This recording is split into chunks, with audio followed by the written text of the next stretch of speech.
Chance for Torquay. Chris Hargreaves, the captain. If he stays offside, Carlisle checks instead. He's looking for Ben Sells. Hello and welcome to the latest episode of the Gull'S Eye View. We're still in it. We did our job. We did our job very well on Saturday. I'm joined by Clive, Rachel, and Chris this week. We're going to discuss our 2-0 victory on Saturday, and we're going to look forward to a very, very crucial and exciting and slightly nerve-wracking Easter bank holiday. Two fixtures of football. There we go. So, right, where should we begin? Now, I'll tell you where I begin, actually. I'll say my bit because I've been pestering because I've seen a lot of mixed things. There was a very good, we talked about formations last week, of course, and there was a change at quarters off. Forward watching, clearly. 4-3, I did say 4-3-3, but no, I think it was absolute genius. Paul, I loved what he did. We all have our opinions, but I'll go straight for what I think. 4-3-3 we've all discussed with the team we have, with the sort of style of players we have, is probably the best formation. As much as I like a 4-4-2, and I think the formation worked well with the central midfielders in this division, it was there. But it's a one big change. Musa started, so we all presumed left wing maybe, not too sure. But he was playing in the holding midfield, deep line playmaker, or the 6. And I absolutely love this. Bear in mind, he hadn't played loads and loads of football recently, so there was obviously going to be a few mistakes in there. But for me, a big difference, Paul Watton said, I'll let you all in a minute, by the way. Paul Watton said, a big thing about Red Evan, I can't quite remember quite, but he said every little decision he's trying to get his players to see matters on the pitch. And every little thing. And the big thing for me, Musa, every time a centre-back had the ball or winger, is give me the ball, give me the ball. That positivity, for me, led us on throughout the game. And the ability he has to pass the ball and try and break the lines at times to see more of the pitch, I think was crucial, because I think that's Musa's best position in that role. I remember him at Weymouth playing that role a lot, and I think that just gave us balance. So eventually that got Hassani into the game more, and that left-hand side of Folston, and Hassani was brilliant. So that was a big change, wasn't it? What did we all make of the game? We'll start with Rachel this week. Welcome back. So yeah, that was a change. How did you see it? Because there's been mixed opinions on that. I thought Musa was brilliant, and that ball and the second goal, incredible. That's what we've missed this season. I agree with you, Sam. I was surprised at first at him playing as deep as he was, but then I could see what Paul Watton's plan was. To have this like a playmaker, to be pinging the ball around. Now, I disagree with some of the comments that I've read on various social media about, but he was losing the ball and he only really came into it when they were down to 10 men, which is utter rot. I thought he looked great. I thought he looked comfortable on the ball. There was one occasion when he did have a bit of a sloppy pass. And it could have been, because they did have quite a decent, probably their best attack, wasn't it, Sloughs? So one sloppy moment aside, I loved watching him. I loved the way he was stroking the ball around. He looked comfortable on it. He looked good on it, and he looked good off it. Slight worry, I think, if the plan is to play him on Friday, is defensively he's not probably quite as equipped as maybe others. But no, I love that role, and I love the fact that he was in that position where he could allow Hassani to drive forward, and also Hayfield. I think the Hayfield-Hassani combo was really good on Saturday. I also think it was probably one of the best performances in a wee while from Torquay United, because we've been frustrated with them, haven't we, of late, and this whole thing of like not scoring enough goals, not creating enough. But I saw enough on Saturday to suggest that these final few games we have got enough and we can create goals. But yeah, I really enjoyed watching Musa on Saturday. I loved that roaming free role that he had. Yeah, it's very important, and we'll probably need that in different games. We'll talk a bit more about Truro, because I think I can understand if that changes a bit again for Truro. And even though I do think he can be useful, it's not like McGavin of last year when he was that role and it was just not athletic at all. Musa is. But again, he's still relatively untested in this Torquay team in that bit. Chris, I'll bring you in. What do you make about that, and just the first half in general? Yeah, I think it did work with Musa in there, but I think it worked in there because he had very little defensive responsibility. Whilst he was sat in front of the back four, he was there as an offensive weapon, wasn't he? To take the ball off the back four, bring the wide players into the game, and kind of play those kind of incisive balls through a little bit. I think obviously, I think the fact I thought it was after about 20 minutes, you thought it was like another slog, doesn't it? Because they were defending quite low, quite a low block, and they were just kind of saying, "Well, come on then." But obviously, the sending off kind of changed the shape of the game. I thought in that from then on they kind of sat in a 4-4-1 and kind of said, "Well, kind of hope for the best," didn't they? But absolutely, definitely. We talked about referees last week, but I thought the referee was pretty solid all round. But it's a definite red card. I think anyone argued that today. It was right. I want to say that actually, we'll talk about the red and I'll bring Clive in for that. But he was from minute one. You're not time wasting. I think when they had a player who was generally injured, but didn't go off the pitch. I saw it from Bristow's commentary box. You get it in. That he was generally like, "Why aren't you off the pitch? What are you doing?" He clearly had a directive, or he clearly seen Goals Eye View last week, and been like, "Oh, don't want to wrap." We'll watch it. But I was just like, someone has to. But I was just like, you could tell that he wanted the directive straight away. He's like, "No, you're not time wasting on my pitch." I think as well, something I noted quite early is that he wasn't. A lot of them looked pretty young. And I didn't think he didn't look very, very young, did he? So I think maybe he had a bit more experience. But I thought what we did well after the sending off, which I think is what you've got to do, because a lot of people get very het up playing against 10 men, don't they? And so always very hard to play against 10 men. But what we did very well is what you have to do is you just have to move the ball. You have to rotate the ball. You have to get them. Yeah, and you have to get them chasing it. And there was a bit of side to side and a bit of at times, but we moved the ball. We moved the ball well. And actually, what we ended up doing was creating overloads, which is what you got to do because you got one more player on the pitch. And we moved the ball well. We got into areas where we could hurt them. I was a bit frustrated in the first half at the lack of quality in that front third. We had several opportunities, and Paul mentioned it last week in the press about getting a good ball in the box, getting a good delivery in there, and we lacked a bit of quality. But then that goal on half time kind of changed the dynamic of the second half because at 0-0 it would have continued to be that kind of structure to the game until we'd score. But going in 1-0 up makes a big difference to kind of the team talks and what you can then do second half. When the 6 minutes come up, I said, "This is it. We have to get going." We did. I want to wind it back a bit. Right, the red cards. Clive had a discussion afterwards how my BBC career almost came close to closing again when that red card happened because I got very protective of Cody Cook and very unhappy about the thing. I forgot I was live on air. I did not call a player scum live on air, but it was an act of scum. It wasn't calling him a scum, but luckily I haven't done anything since, so it's all fine. Hopefully we'll watch that. But it was disgusting. Why do you attend? It just it's GB. I call it GBH as well. But yeah, they had us where they wanted us. Stupid, wasn't it, Clive? Ridiculous. Yeah, it was. Oh, Reg Hollis, wasn't it? The old Bill actor. I think that. Were the pop side giving him a little bit of stick? He was slightly on the rotund side, wasn't he? Yeah, he was. Yeah. We were booing him when he was coming towards us on Bristow's, and he didn't cup his ear. He sort of put a couple of fingers behind his ear. So the guy had no remorse. He lost his head already, hadn't he? It's almost as if Cody got into his head, isn't it? Yeah, literally like the song. But Sale's done it before. Remember when we beat them 4-0 and we won a title that year as well, back in 2019. The player who was given, I can't remember his gesture, but he was going like, what did he do? He did something. It was a bit like a V, but he wasn't doing that. And he got sent off because the pop side kept winding him up. And he got sent off for it. And it was hilarious. So Slough done it again. I mean, this wasn't as hilarious because he could have, look at what happened with Ed Palmer.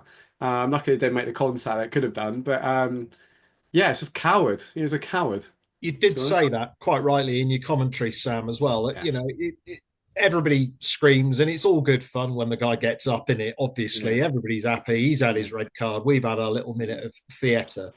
But actually, half an inch either way, you could lose an eye, you could have your nose flattened across your face. It's that's not a fellow professional. Really it's not bad, honest. Isn't it? That's why it's is he a behavior. professional? I don't know. He's probably a bin man, isn't he? I mean, the sooner we get out of this tin pot league and stop having to play against these people, the better, obviously. Yes. Well, hang it up in the changing room for the rest of the season. Yeah, go on, Truro. Stick that on your changing room wall that you've just built after half a decade of wandering around the southwest. Bloody hell, Clive. We've lost. I meant our dressing room. But by the way, give us a roof to stand under as well. Oh, no, you can't, can you? You can't, because you've only done stage one. You've only done stage one of your stadium, haven't you? Yeah. It's bloody raining on Friday as well. The forecast is horrendous. I don't know how they get away with it. That's why to motivate. That's what we just motivated Chiro. It's all our fault. Never mind. we're fine. But no, it's all good fun. But seriously, disgusting. You hate that on the pitch. It's all for a little bit of here and there, even maybe a little bit of late tackle. But that's why I was so infuriated. And also I'm getting protected of my players. But it's absolutely, and people will go to hurt people. I'm not having, another, you would, people do. And he clearly just lost his head. And I don't know what he thought he was doing. He must feel like a right idiot when he gets home. And I forgot his name, the young kid making his debut, and he missed that chance. His professional debut ruined because of stupid teammates. He had to go off early. That's quite good news for us because he looked raw, but he looks a bit of a handful and looked about 10 years old. But no, it's mad. Like, he was really strong but really small. But then also I was really enjoying him watching him as a footballer actually. So. And it ruined his day. Maybe he just had a playing this season, wanted the last 3 games off, maybe. Yeah, I don't know. Don't know what that was all about, but he ruined his big day out. So get back into the acting, maybe. I recognise we must have played him a few times. Yeah, we'll carry on. But the second half, we dominated the second half, didn't we? We talk about the goal before that, Chris. I want to talk about Hassani's role in that. Brilliant. I was saying, I just want to see him, so I got to start season, midfielder, bring the ball forward. That ball through, and then is it Thomas and Jay like falling into each other? I think it's Jay in the end who put a lovely ball in, and Falston, he was my man of the match. Because sometimes we sit here and say Falston, one of the best fullbacks defence in the league. Not quite as good maybe as Carson going forward. He was so good going forward, in my opinion. Like, he was so positive. He was the one in the first 30 minutes actually kind of asking questions and showing that bravery. And he got himself in a great position, like Carson has a few times. He's done everything right, and then it's just ended up falling for Cooks to get his revenge. And that goal was like, nice. But there's still work to do, Chris, wasn't there? Take us in. Because as we found out last week, when you go in 1-0 at half time, it's not over yet. And it felt, and I said that at half time. But yeah, I mean, I think the beauty of the second half was we came out kind of fresh, didn't we? We came out on the front foot in the second half, and it did feel a bit like a matter of time. But you've got to be careful thinking that if you're watching on the telly, you'd be thinking that. But yeah, and it was a nice day. Again, there was an element of fortune to both goals, wasn't there? Really, in terms of kind of shots that were charged down, it broke to Matt Jay to put in. And I know some people I know were a bit disappointed in the last half an hour. Which I get, because actually, there was a feeling we could have gone 4-5 in that game, because they were just start back in. Yeah, Jay hit the post. Thomas had a tipped over, didn't he? And there was opportunities in there. But yeah, I think there comes a point where you just take the points, take the goals, move on. Yes, we could have improved our goal difference, which could be key, but it's about points at this stage of the season. Yeah, it was job done, wasn't it? Which I think was key. No, absolutely excellent stuff. I was right. It would have been nice to get third, but it wasn't for want of trying at times. But the passing was great. We did what we had to do. It was a test that we passed to keep the hope alive. But it's also a test that we learned a bit more about the team. I was in the Musa experiment. And at the end of the day, that result against Cheshire was mental. What's that? 5 wins out of 6? Not bad form, that, is it? Not bad form at all going into the end of the season. So it kind of makes the Cheshire game all the more annoying, doesn't it, as well? Yeah. Because it's sticking out like a sore thumb in the last 6-7 games, isn't it? Yeah, that is football. But there we are. Truro away. Big game. One of the biggest games for a long time. But also exciting. As I said to James Vicker at the end of the commentary, I said, at the end of the day, even though it's nerve-wracking, it's a promotion battle. Cheers, Chris. It's a promotion battle. The amount of times this club has been in a relegation battle. I know promotion, we really need it. I really want it, like everyone does. But it's a promotion battle. It's exciting, actually. Pressure's on them. I mean, sure, I've done that. So you can hopefully watch this bit. They've done brilliantly this season. So don't retaliate against us. You're such a good club. Brilliant. But seriously, they've done brilliant. Really good club. Obviously, Paul Watten's played a huge part in that. And then John Askey, brilliant manager. I thought I've said this probably about 50,000 times. I thought they would start doing well as a club, but I didn't think it'd be this early. So fair play. But the pressure's kind of on them. They've got more to lose. So it's just gonna be. I just want to see a great game. All the mind games have started. Yeah, it's your game to lose. So don't blow it. Guys, don't blow it. But they've done superbly. I think the thing for that, which I think is important, and something that Paul's been saying for the last few weeks, is that actually it's in their hands. Yeah. And I think with 3 games to go, I was talking to somebody at work today, and they were like, "Oh, we must be nervous now." I was like, "Well, actually, kind of being the hunter is always kind of where you want to be at this stage, isn't it?" But I come Monday night, if we're top come Monday night, that's probably where you want to be, because it's where you are after 46 games. But you want to go into the last game knowing that you can control your own fate. So if by some miracle we could top 4 playing each other, if we could be top by Monday evening, please, then going into the last game, then it's in our hands, isn't it? So I think anything can happen on the last day. But I think the penny will drop that actually this is now in 3 wins and they've done it, which actually is true, but also brings its different pressures in a way that the pressures we don't have at the moment. Yeah, and it's fair play. Like if they win on Friday, then it's like, right, concentrate, win against Weymouth, win against Hemel, get as high as up the table as can, and let's win depends when we finish, 3 games of football. So yeah, it's interesting. Clive, what are your thoughts going into Friday? I feel as though Truro probably owe us one, don't they? Because we've beaten them 1-0 at home twice, and there's a very strong argument for saying they were the better team in the trophy. It was only a really good free kick second half from Dan Hayfield. Goal disallowed, wasn't there? Yeah. And it was the classic. You can't shoot from there, youngie. Oh, goal! In the second half on New Year's Day, wasn't it? Yeah. So they are a good side. You know, I'll never stop calling them Tin Pot because that is actually what they are at the moment. But they're building something decent down there. They are. They've got tin mines, Clive. Not they've got the tin mines. They got the whole of Cornwall for what it's worth behind them, haven't they? They have got an opportunity. They have got an opportunity to build something good down there, and I don't wish them harm at all. It's a brilliant game on Friday. It's what football's for. It's not exactly a free hit for us because there are certain expectations on Torquay United, aren't there? But they should be favourites, and we can go there like we went to Dorking and try and be solid and try and come out there with a massive 3 points. It's an exciting game. Do we feel like maybe Threlka will same with formation, but Threlka will come back in at the start, and then if we need it, Moose will come on. Yeah. As much as I like Moose in that role, I will get. If I see that, I will understand it. Do you want to know what the viewers think, Swanee? Well, let's have a look. Let's go into Kelly's corner. Very good transition. What's a corner?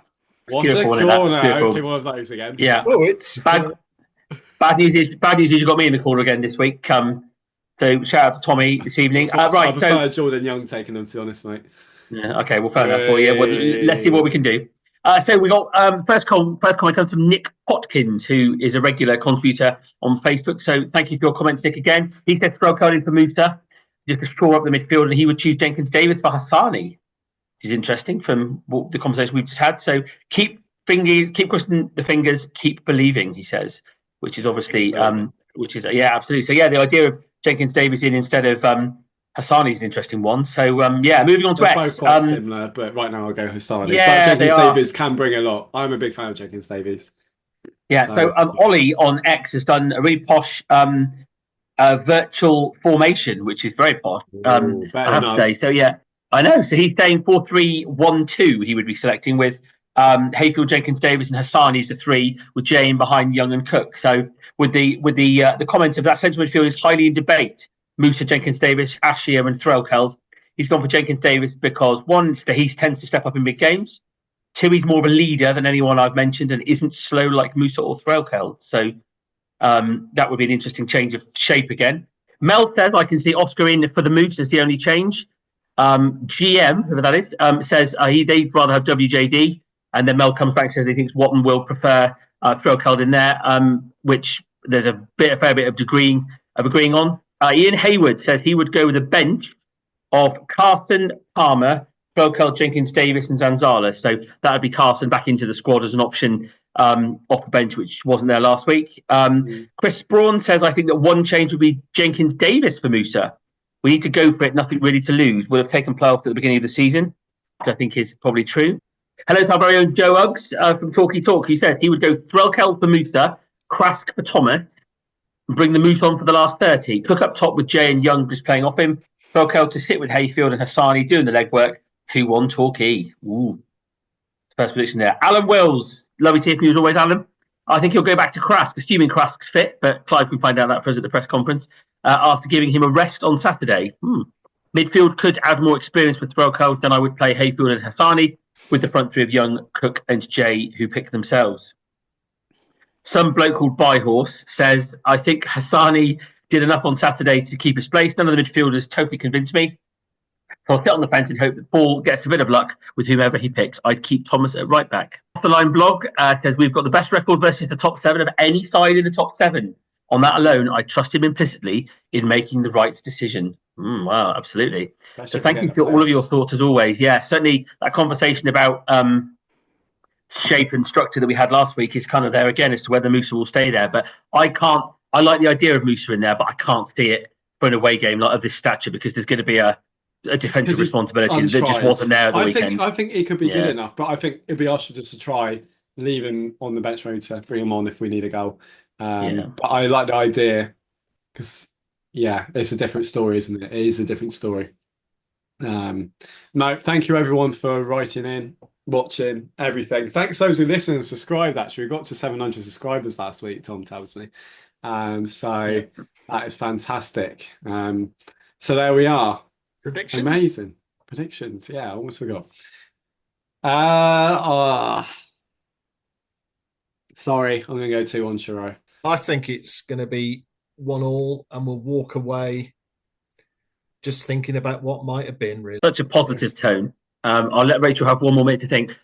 It's again, we've got to win, so I can't. I'm focused on 3 points, so that's what's going to happen. Quite frankly, because that's how life works. So we're going to win 2-0. Thank you very much. Nice. Up the Villa. Up the Villa. Up the Villa. I'm going to go. It's heart. Heart says 2-1. Torquay United. But the head's kind of saying that Truro are going to win. So let's stick with the heart. 2-1. The Torquay good United. news is, everyone, I am third from bottom this year on the Talkie Talk Predictions League, and I've just predicted a loss. So we're winning a lot. Come on. I think I'm third. Nice. Incredible. Yeah, positive people are towards the top this year. Just have a look at the league table. It's interesting. I've just got the league table in front of me, which I think is interesting. I hadn't realised Eastbourne are unbeaten at home. So that's probably something you want to avoid when it comes to the playoffs, whoever ends up there. But if you look at Truro's home record, is they've won 13, drawn 5, lost 3, whereas we've won 9 away from home now and only lost 5. So there's kind of, in terms of the goal difference, it's very tight. They're 5 ahead, so there's kind of not a lot in it. But yeah, you can see it being a tight game. I can see it being a draw, but I don't want it to be, quite frankly. Lovely stuff. There's going to be such a big crowd, isn't there? There's loads. I mean, we sold out. Well, 2,500. Well, yeah, but there's going to be a lot of talk. You know, we sold out our allocation, didn't we? Yeah, sort of just can't wait. Pretty much before anyone knew about it. Well, there was that. Yeah. Enjoy it, everyone. That's what I'm saying. Enjoy it. If promotion matters, we've still got a chance. If not, we'll just have to win the playoffs instead. What a shame. Yeah. Thank you, everyone, for watching. Thank you for listening. Thank you to you three for joining me this week. And we'll see you either on the weekend or after the Easter. Weekend bonus, Swanee. Not decided yet. If we win, we might get Saturday or Sunday. If we lose, we'll see on Tuesday. We'll all be busy eating mini eggs if we lose. Yeah. If we lose, you're not getting anything. Here's Hargreaves, chance for Torquay. Chris Hargreaves, the captain. If he stays onside, Carlisle checks instead. He's looking for Benyon. Sells.